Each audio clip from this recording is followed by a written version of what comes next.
할렐루야. 네, 우리 젊은이 교회 오랜만에 또 이렇게 뵙습니다. 주님의 은혜가 여러분 가운데 함께 하시기를 간절히 축원합니다. 네.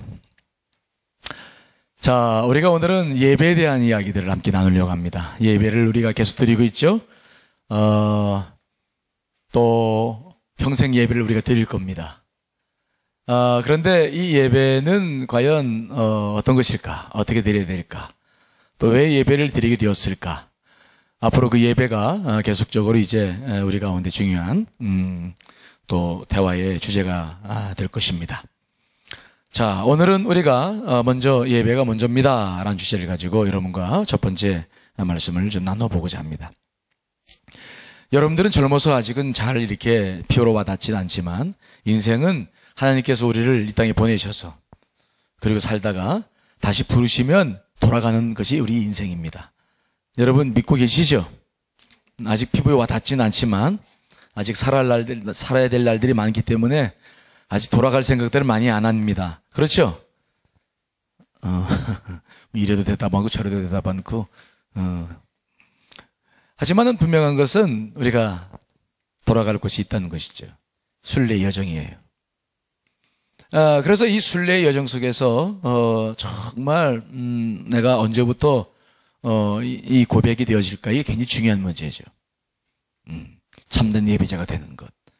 하나님을 하나님으로 온전히 인정하고 나는 피조물임을 겸손히 받아들이고 그래서 내 인생 전체가 그분 안에 있음을 인정하고 그분 앞에 온전히 예배자로 서는 것. 그래서 참된 예배자가 되는 것. 이것은 나에 관계없이 이건 굉장히 빠를수록 좋을 중요한 그러한 고백일 거예요. 여러분들이 예배를 드리고 있습니다만은 어떻게 정말 예배를 드릴 때마다 그런 참된 예배자로서 예배를 드리고 계신가요? 예배를 드릴 때마다 찬양하고 기도하고 말씀 듣고 기도하고 또 합니다만은 이런 전체가 그분을 향해서 올려드리는 온전한 고백이 되고 있는가라고 하는 문제죠.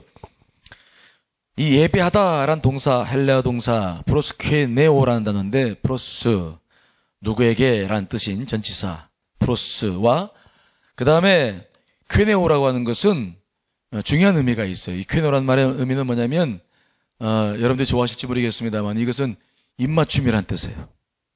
입맞춤 해보셨?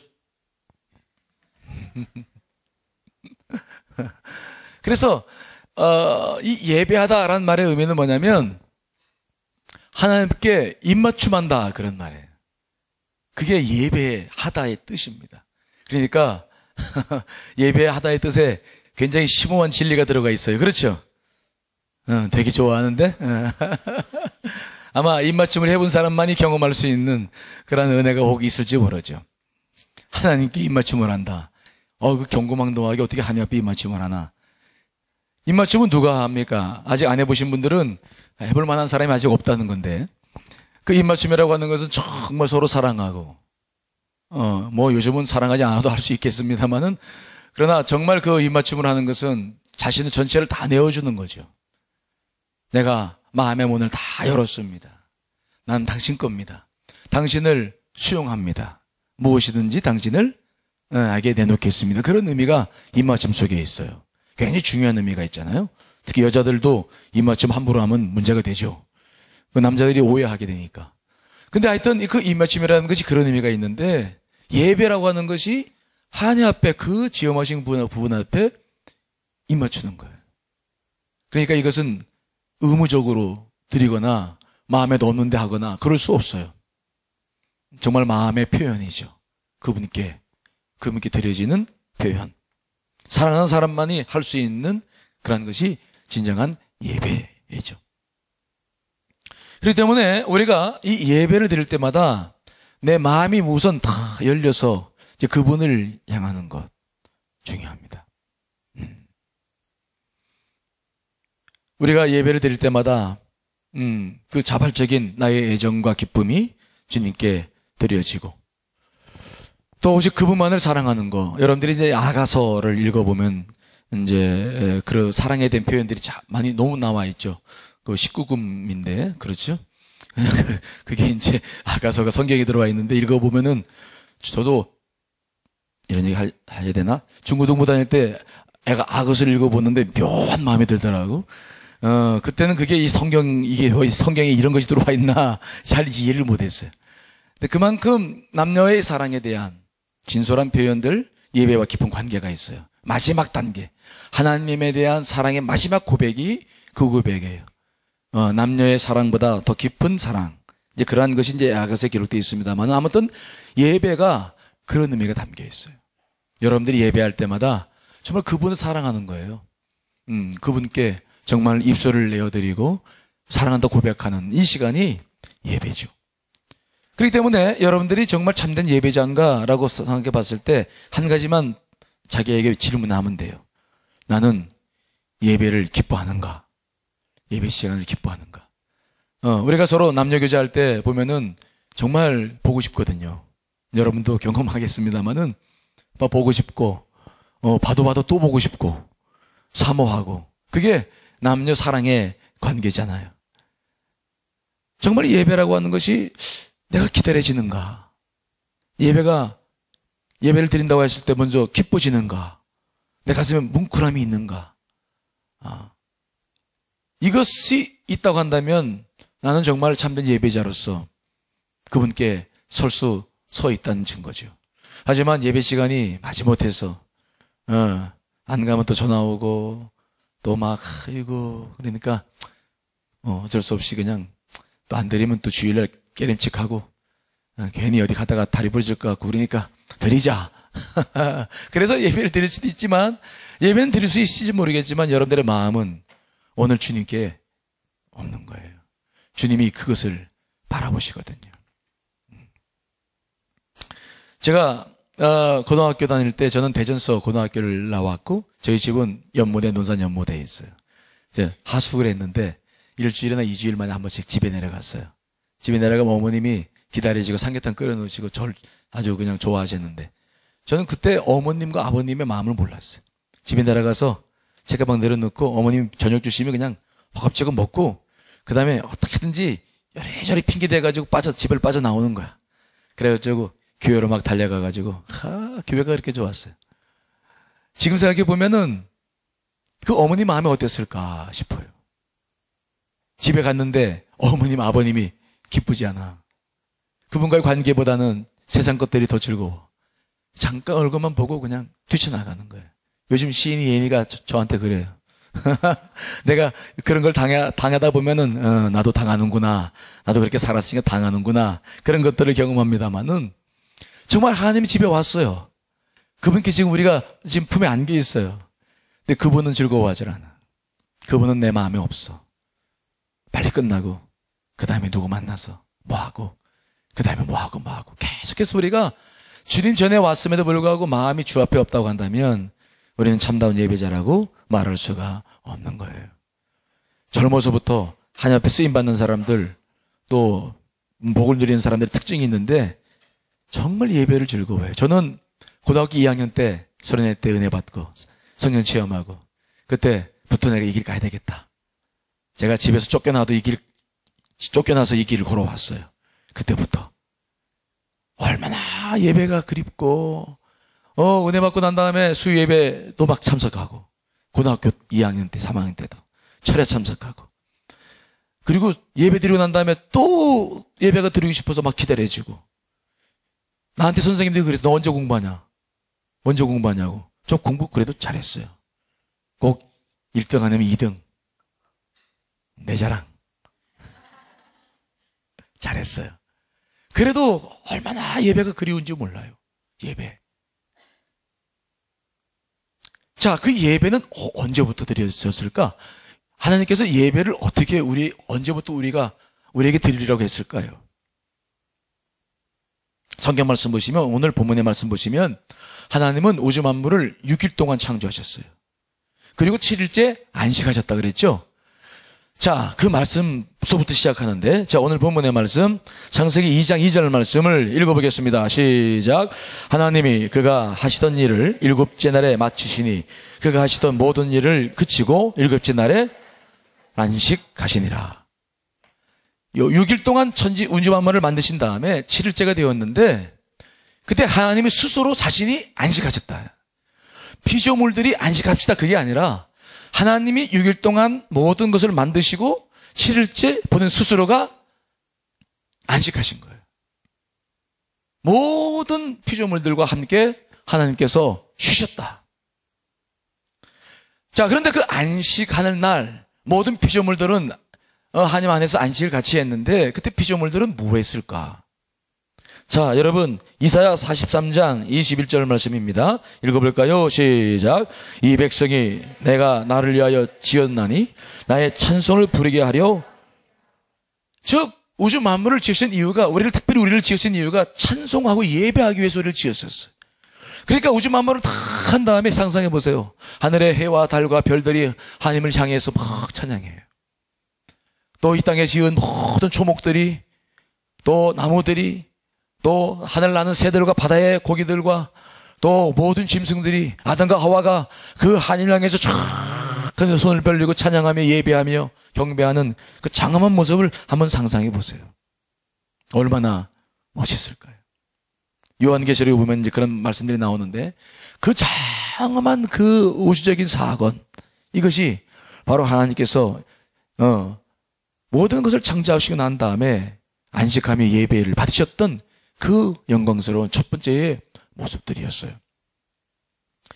특별히 이 안식이라는 단어를 보면 샤바트라는 단어를 쓰고 있는데 이 히브리어는요, 먼저 쉬다라는 말의 의미가 있고 그 다음에 그보다 더 중요한 의미가 있는데 이 쉬다는 의미를 정말 본질적으로 쉼의 의미로 완성시켜 나가는 것은 그 다음째 의미들이 있는데 그 다음의 의미는 뭐냐면 완성되다, 연합하다, 그런 의미가 강해요.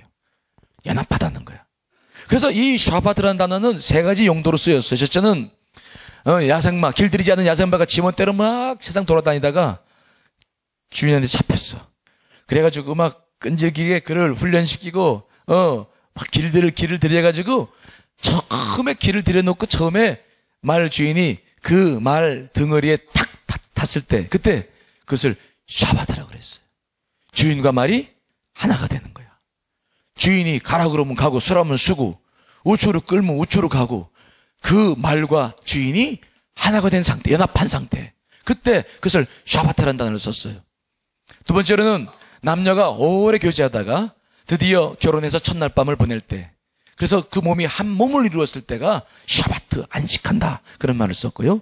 세 번째로는 어떤 사람이 집을 짓는데 많은 어려움을 속에서 집을 지었고 멋있는 집을 지었어. 그리고 드디어 그 집에 이사해서 들어가서 첫날 살았을 때 그때 어떤 단어를 쓰냐면 샤바트, 안식했다, 그런 말이에요.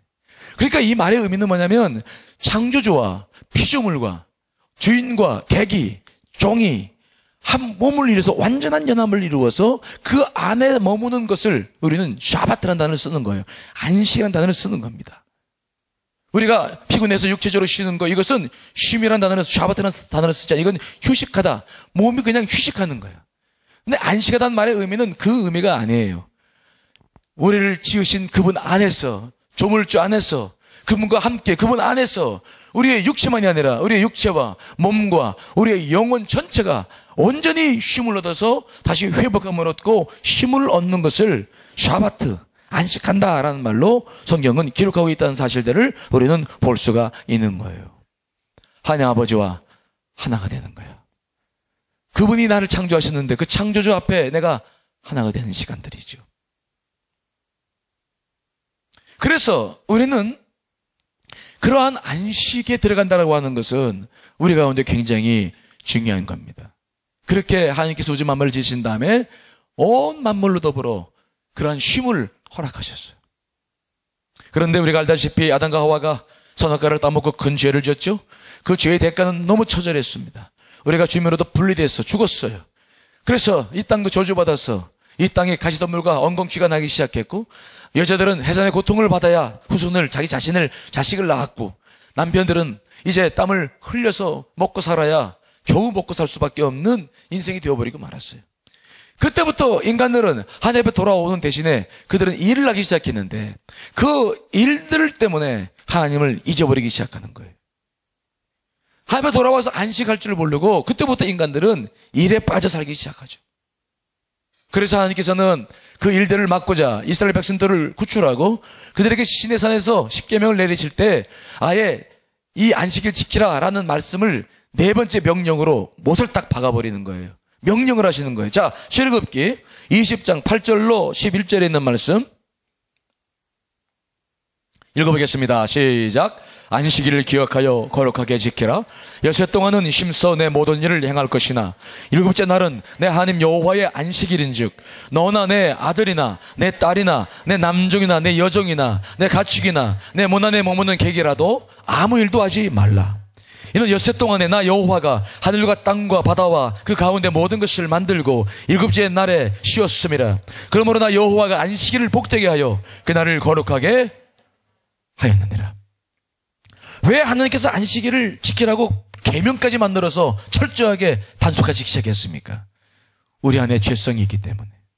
우리는 하나님보다 하나님께 예배하는 것보다 나가 노는 게 더 좋고 일하는 게 더 좋아요. 우리 안에 그것들이 계속 흐르고 있기 때문에 하나님께서 딱 못을 박았어요. 내 백성들은 안식일 날은 일 못한다. 내게 예배하라. 만일 아직도 여러분들에게 주일날 2시에 교회 올까 말까 잠시 실컷 자다가 친구 전화 오면 그냥 건너뛰고 나갈까 말까 그런 고민이 생긴다고 한다면 여러분 안에도 그 죄성이 있다는 사실들을 기억하시길 간절히 축원합니다. 뭐 축원할 것까지 없지만 죄성이 있다는 걸 아시기 바랍니다. 아, 나에게도 그런 죄가 여전히 흐르고 있구나. 아, 나에게도 아담 이후에 그 죄성이 여전히 있구나. 아, 나는 예배하는 것보다 세상 일이 아직 더 좋아. 친구 만나는 게 더 좋아. 만약 그렇다고 한다면 아직 우리에게는 정말 온전한 예배자가 되어야 될 그런 과제가 주어지는 것이죠. 자, 그러한 인간들의 습성들이 죄성이 쫙 흐르고 있기 때문에 예배를 드리고자 하는 사람들이 많지 않아요. 정말 온전한 예배자가 많지 않아요. 그래서 하나님께서 뭐라고 말씀하시냐면은 나는 나에게 예배한 자를 찾는다. 자, 요한복음 4장 23절 말씀이죠. 읽어보겠습니다. 시작. 아버지께 참되게 예배한 자들은 영과 진리로 예배할 때가 오나니 곧 이때라. 아버지께서는 자기에게 이렇게 예배하는 자들을 찾으신다는 거죠. 예배한 자들을 찾으시는 거야. 그것이 하나님께서 지금도 하시는 일입니다. 오늘 거룩한 이 주일이죠. 하나님의 눈은 예배한 자들에게 가 있어요. 누가 내게 예배하는가? 누가 내게 마음을 들어 주어서 나에게 입맞춤을 해주는가? 누가 나에게 진실한 마음을 들어 예배하고 있는가? 하나님은 그런 사람들을 찾고 계시다고 먼저 말씀하고 있습니다. 그렇기 때문에 여러분들이 일생 동안 살아갈 동안에 그 어떤 것보다도 예배를 가장 먼저 우선순위로 두시기를 간절히 축원합니다. 예배를 가장 우선순위 두는 것은 그만큼 우리에게 소중한 문제예요. 요한복음 누가복음 10장에 나가보시면 이제 예수님께서 마르다라고 하는 여인의 초청받아서 그의 집에 가신 일이 있었어요. 마르다는 여러분 잘 알다시피 오빠가 나사로고 동생이 누굽니까? 마리아죠. 예수님과 예수님의 제자들을 초청했으니까 얼마나 마르다가 바쁘겠어요. 음식을 하느라고 뭐 자기가 잘하는 음식이 뭘까 막 써놓고 숙여놨다 레시피 꺼내가지고 보면서 막 뭐랄까 막 식자재 검색해 준비해놓고 자기 하인들 시켜서 양을 잡기 시키고 자기 오빠 오라비를 통해 나사로에게는 이런 거 저런 거 필요한 거 사오라고 그러고 야 예수님의 식탁을 뭘 꾸밀까? 야 거기에는 후식을 뭘로 할까? 응? 야, 예수님께서 과연 오늘 우리 집에서 하룻밤 주무실까? 주무신 다음은 침대 시트도 바꿔야 되겠고, 야, 이거 어떻게 하면 좋을까? 뭐, 마르다 지금 막 정신없이 그 속에서 주님을 막 영접하느라고 정신없이 분주하게 움직이고 있었어요. 그런데, 그때 보이지 않는 얼굴이 생각나는 거야. 졸고 있는 사람이 생각나는 거야. 아니, 이렇게 바보 죽겠는데, 아니, 내 동생 마리아는 어디 갔지? 얘는 어디 간 거야? 아니 마리아가 와서 지금 음식을 도와줘야 되는데 마리아가 과일을 깎아 놓고 후식이라도 준비하면 얼마나 좋을까? 마리아 못 봤어요? 마리아 봤어요? 못 봤대다 하인들이. 이거 어떻게 된 거야? 그래서 마르다가 모든 것을 일을 내려놓고 자기가 자기 집에 가서 지금 마리아가 어디 있는지 찾으려고 돌아다녀 봤는데 기가 막힌 것을 발견하는 거죠. 마리아가 어디 있느냐? 예수님과 제자들이 있는 그 거실에 이제 앉아 있었는데 마리아가 거기서 뭐라고 있었냐면 예수님께서 말씀하신 그 발치 아래 턱을 개고 이렇게 앉아가지고 예수님의 말씀을 듣고 있는 거야. 그렇게 바빠 죽겠는데. 바빠서 막 생 난리인데 마리아는 그냥 예수님 말씀에 넋을 잃고서 말하다가 막 화가 나가지고 마리아를 쳐다보면서 그랬는데 그리고 그러니까 막 말하다가 막 속에서 막 열이 올라오고 이제는 마리아뿐만 아니라 누구까지 미워요. 그런 마리아와 함께 대화하는 예수까지 막 미워 죽겠는 거야. 자, 누가복음 10장 39절로 40절 말씀 읽어보겠습니다. 시작. 그에게 마리아라는 동생이 있어 주의 발치에 앉아 그의 말씀을 듣더니 마리아는 준비하는 일이 많아 마음이 분주한지라 예수께 나와 이르시되 주여 내 동생이 나 혼자 일하게 두는 것을 생각하지 아니하시나이까 그를 명하사 나를 도와주라 하소서. 화가 났어요. 그래서 마리아에게만이 아니라 예수님께도 막 화를 내는 거야. 예수님 왜 이렇게 눈치가 없어요? 지금 얼마나 바쁜데? 아니 그 마리아랑 너는 지금 노닥거릴 시간이 어디 있습니까? 미안해 노닥거리다 그래서 하여튼 뭐 그런 말은 없지만 아무튼 아니 지금 마리아가 당신 말에 집중 안 돼요. 빨리 보내서 마리아야 이따가 우리 저녁 먹고 난 다음에 얘기하자. 그리고 보내셔야지. 아니 지금 예수님 지금 왜 이러십니까? 마리아에게 화를 내는 게 아니라 예수님께 뭐 화를 내는 거예요. 예수님 자기가 극진히 모셔서 초청을 한 그 예수님께 화를 내는 거예요. 여러분 이거 참 얼마나 우스운 일인지 몰라요. 이 일에 사로잡힐 때 예배가 아니라 주님이 아니라 이 일에 사로잡힐 때 우리는 이런 일들을 많이 경험해요. 예수님께서는 과연 어떻게 이 문제에 대해서 답을 주셨을까요? 마르다 편입니까? 마리아 편일까요? 누구 편이었습니까? 읽어볼까요? 자, 41절 42절 읽습니다. 시작.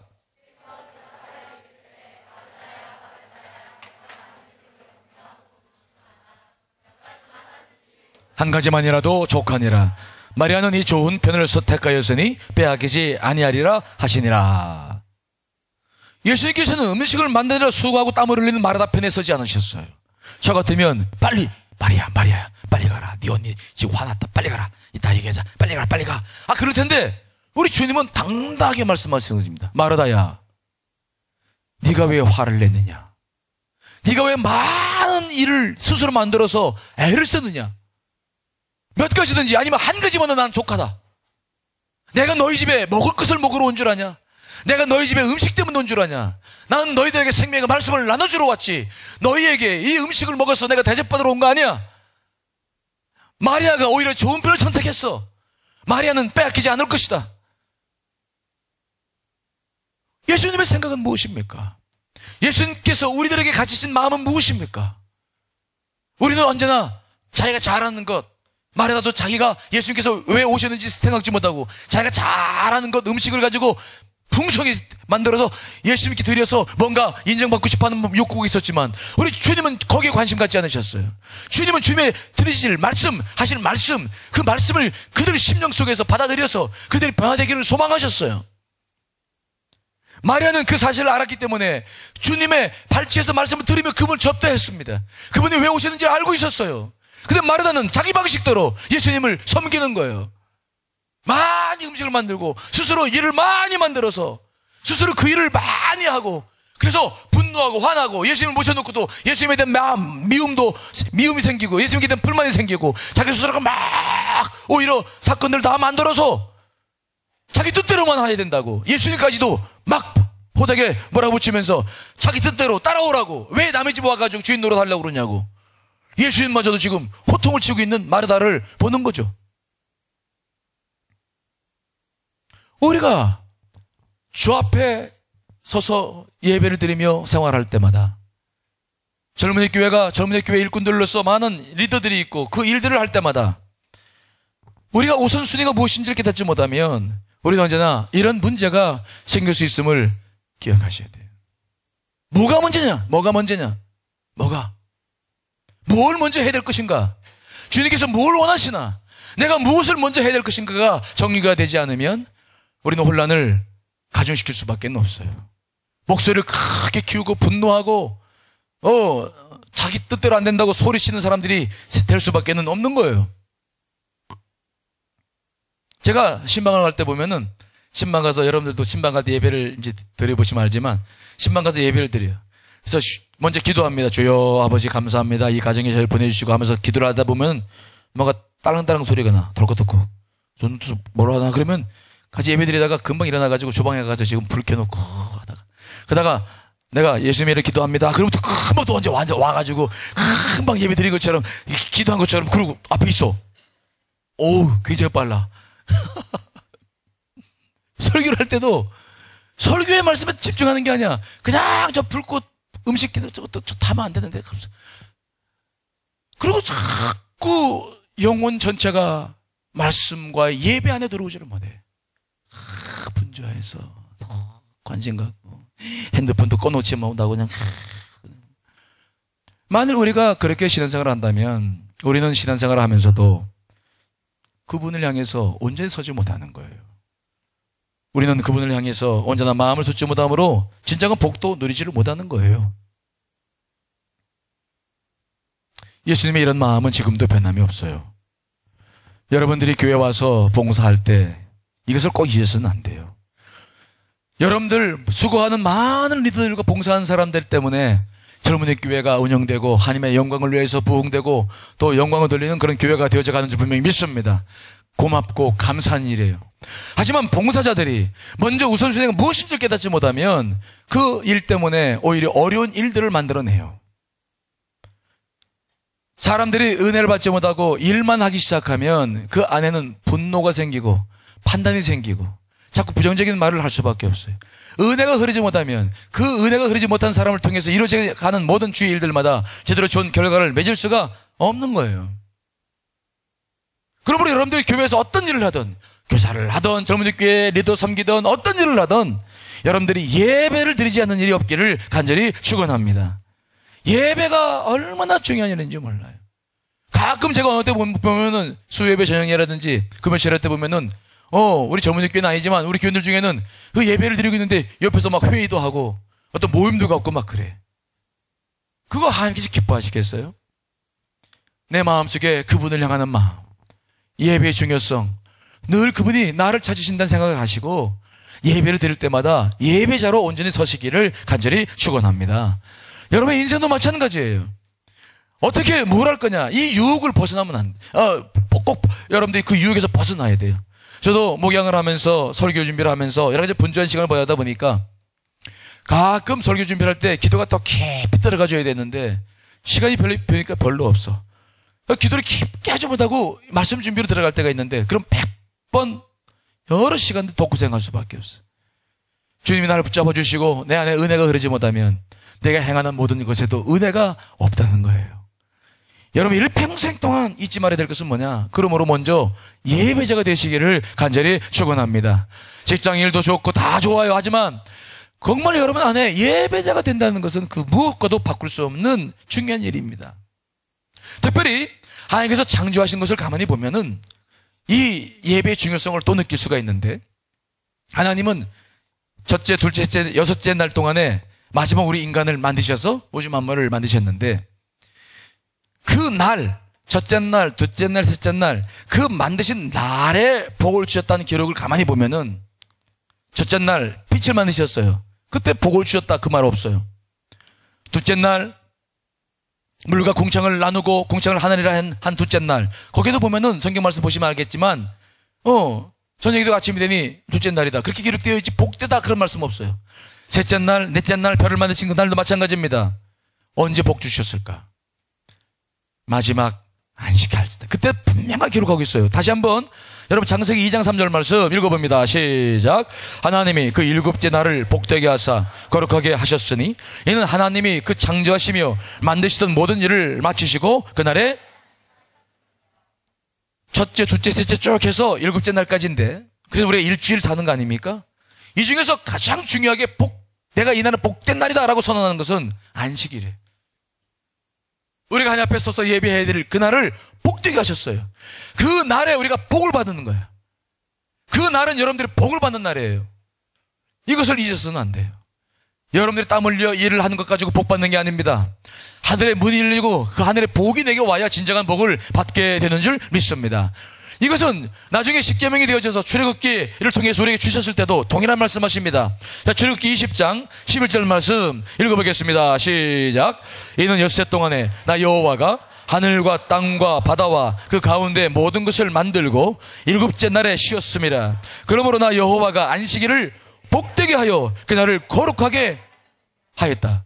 일곱째 날 가운데서 가장 복되게 한 것은 안식일 날이었어요. 그래서 그날을 거룩하게 했다. 거룩하다는 말은 구별되었다. 구별돼서 아주 복된 날로 하나님께서 정하시는 거예요. 자, 그런데 문제는 뭐냐면 우리는 구약시대에 살고 있지 않습니다. 아담과 하와가 죄를 지었습니다. 그때 이후로 하나님의 안식 깨졌어요. 진정한 안식을 할 수 없었어요. 그래서 자기의 독생자 예수 그리스도 이 땅에 보내셨죠. 복음서를 보시면 주님께서 병을 고치실 때 언제 어느 날 가장 많은 병을 고치십니까? 거의 다 안식이래요. 그래서 그것 때문에 바리새인과 시비가 붙습니다. 왜 너는 안식일날 병을 고치냐? 나는 안식일의 주인이다. 내 아버지께서 아직도 일을 하시기 때문에 내가 일을 하신다. 그 말의 의미가 무엇입니까? 진정한 안식일이 그 안식일이 아니라는 거예요. 하나님께서는 우리를 다시 구원하실 때까지 그는 안식할 수 없었습니다. 예수께서 이 땅에 오셔서 십자가를 지셔서 우리를 구원하셨고 그 다음날 부활의 아침, 안식일 그 다음날 우리가 말하는 주일날 부활하셨어요. 그때가 진정으로 하나님께서 다시 안식할 수 있었던 날이었어요. 그렇기 때문에 그 안식일의 축복이 이제 주일로 흘러서 우리는 주일날을 지키고 있는 거죠. 그러므로 그 이 주일날, 이 예배드리는 이날은 여러분 기억하십시오. 이날은 복을 받는 날이에요. 내가 하나님 안에 품겨 안기고 그분 안에 내 마음을 드리고 위로부터 주시는 복을 누리는 날이 바로 오늘이다. 그 사실 앞에서 우리가 이 주일을 정말 생명처럼 지키는 것은 굉장히 중요한 것입니다. 자, 그렇다고 한다면 주일날 지킴으로써 어떤 복을 누릴 수 있을까? 여러 가지 말씀이 있지만 오늘 한 가지만 말씀드리려고 그래요. 예수님께서는 요한복음 15장에 그런 말씀했습니다. 난 포도나무에 넣는 가지니 그가 내 안에 내가 그의 안에 거하면 사람이 많은 열매를 맺나니 나를 떠나서 너희가 아무것도 할 수 없다.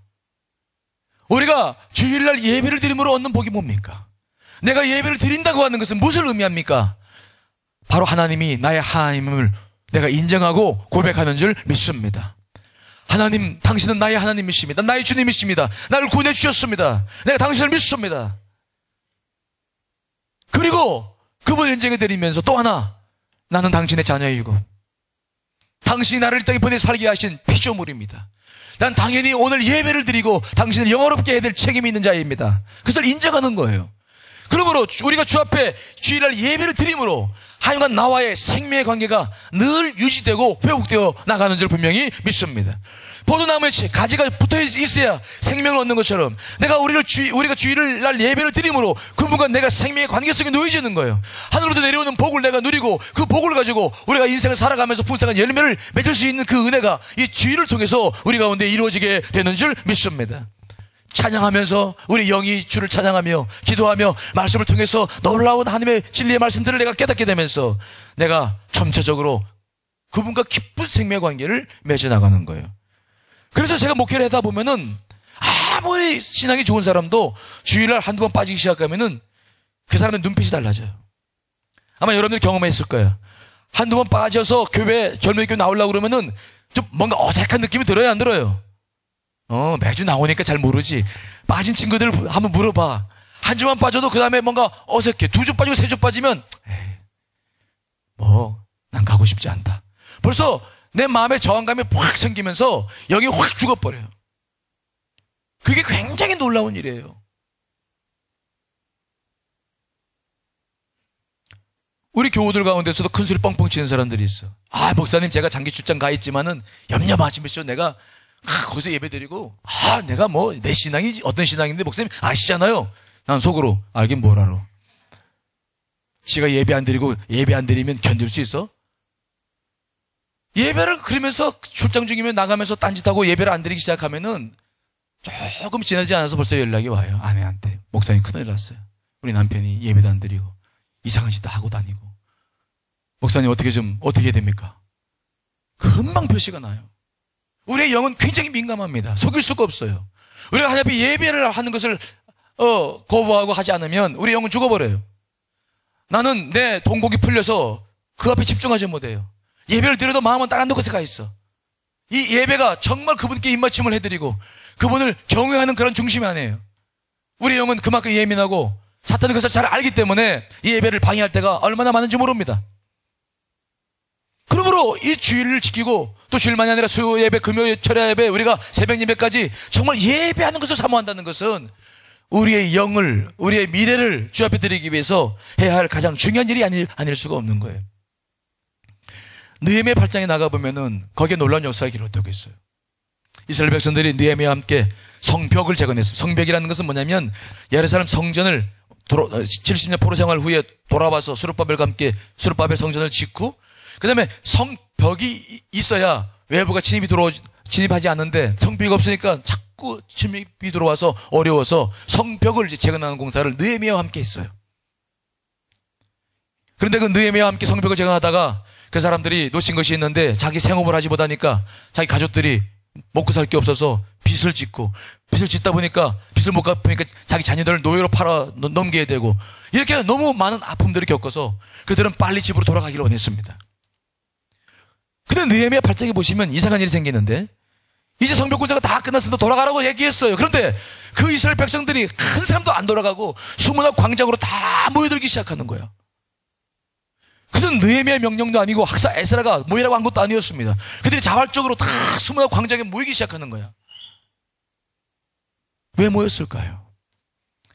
그들은 성벽을 재건하면서 왜 이스라엘 민족이 하나님으로부터 벌을 받고 70년 동안 포로 생활을 해만 했고 왜 이 민족이 이런 지경에까지 빠져 있는지 그들은 깊이 장악하는 시간이 되었어요. 그들이 집에 돌아가고 싶었는데 그날이 바로 어떤 날이었느냐? 안식일이었어요. 안식일. 얼마나 많은 안식일을 그들은 범했을까? 그들은 하나님을 섬기지 못하고 그들은 우상을 섬겼습니다.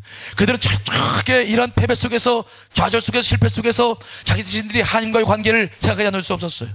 그때 돌아가자고 보니까 그날이 안식일이었어요.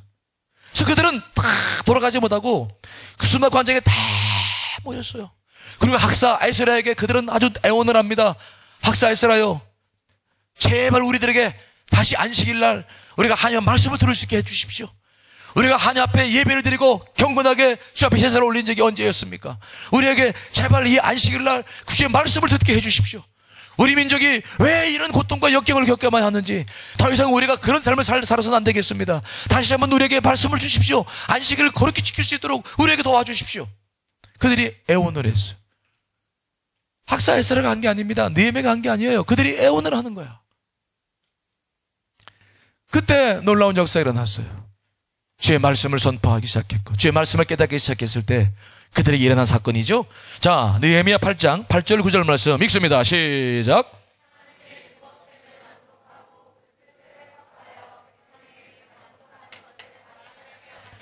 백성이 율법의 말씀을 듣고 다 오든지라.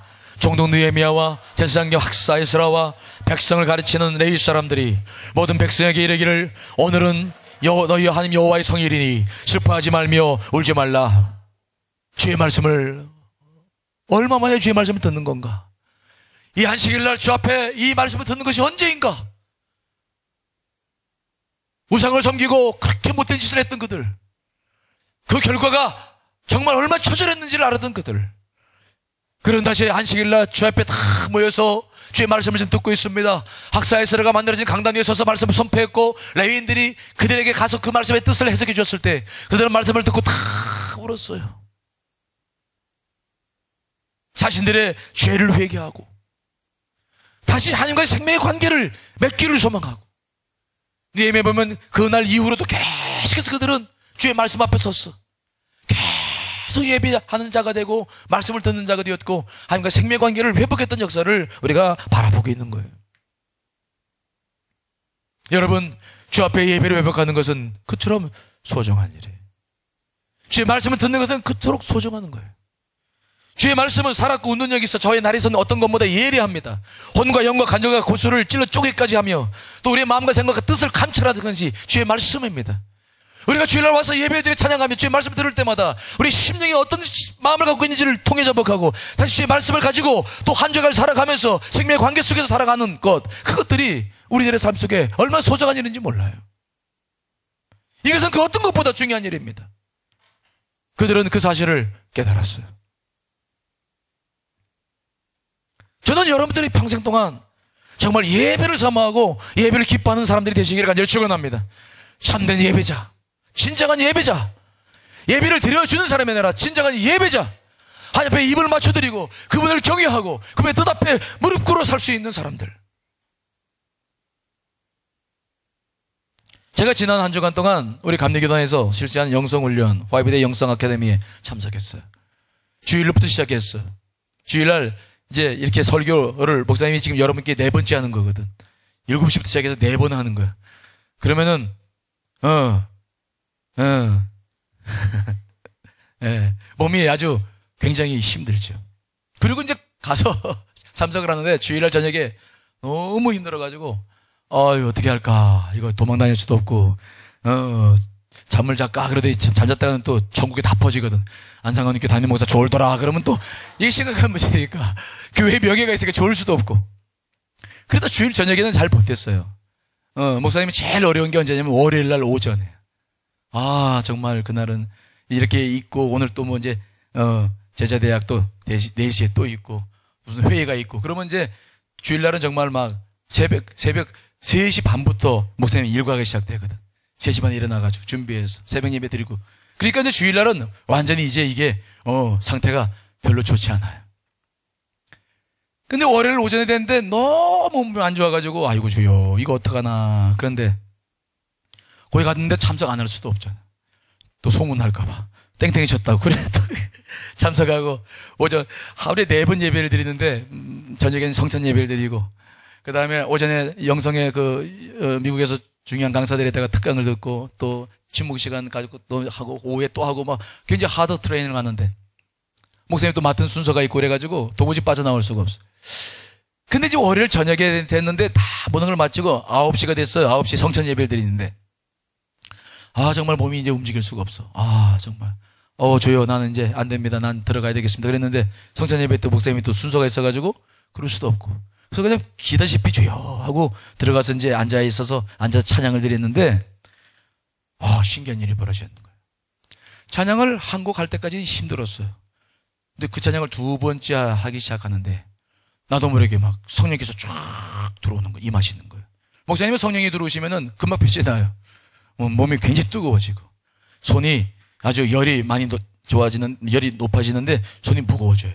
그래서 안수기도 할 때 이제 그때 보면 이제 치유 현상이 나타나는데 금방 목사님이 알아요. 성령께서 도와주시는구나.